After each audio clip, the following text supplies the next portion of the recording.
மத்திய, ஓவா மற்றும் கிழக்கு மாகாணங்களிலும் பொலனறுவை மாவட்டத்திலும் இன்றைய தினம் அவ்வப்போது மழை பெய்யும் என எதிர்பார்க்கப்படுவதாக வளிமண்டலவியல் திணைக்களம் எதிர்ப்பு கூறியுள்ளது. ஓவா மாகாணத்திலும் அம்பாறை, மட்டக்களப்பு, நுவரெலியா, மாத்தளை மற்றும் பொலனறுவை மாவட்டங்களிலும் சில இடங்களில் 50 மில்லிமீட்டருக்கும் அதிகமான பலத்த மழை வீழ்ச்சி எதிர்பார்க்கப்படுகின்றது.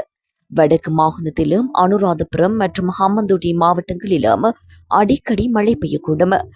நாட்டின் ஏனைய பிரதேசங்களில் பல இடங்களில் பிற்பகல் 2 மணிக்கு பின்னர் மழை உள்ளது இடியுடன் கூடிய மழை பெய்யக்கூடிய சாத்தியம் காணப்படுகின்றது.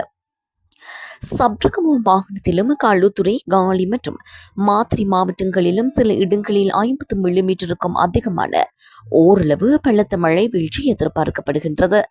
மேல் மற்றும் சப்ரகமுவ மாகாணங்களிலும் காலி மற்றும் மாத்திரை மாவட்டங்களிலும் சில இடங்களில் அதிகாலை வேளையில் பனிமூட்டமான நிலை காணப்படும் என எதிர்பார்க்கப்படுகின்றது. இடியுடன் கூடிய மழை பெய்யும் வேளைகளில் அப்பிரதேசங்களில் தற்காலிகமாக வீசக்கூடிய பலத்த காற்று மற்றும் மின்னல் தாக்கங்களினால் ஏற்படக்கூடிய பாதிப்புகளை குறைத்துக் கொள்ள தேவையான முன்னெச்சரிக்கை நடவடிக்கைகளை மேற்கொள்ளுமாறு பொதுமக்கள் அறிவுறுத்தப்படுகின்றனர்.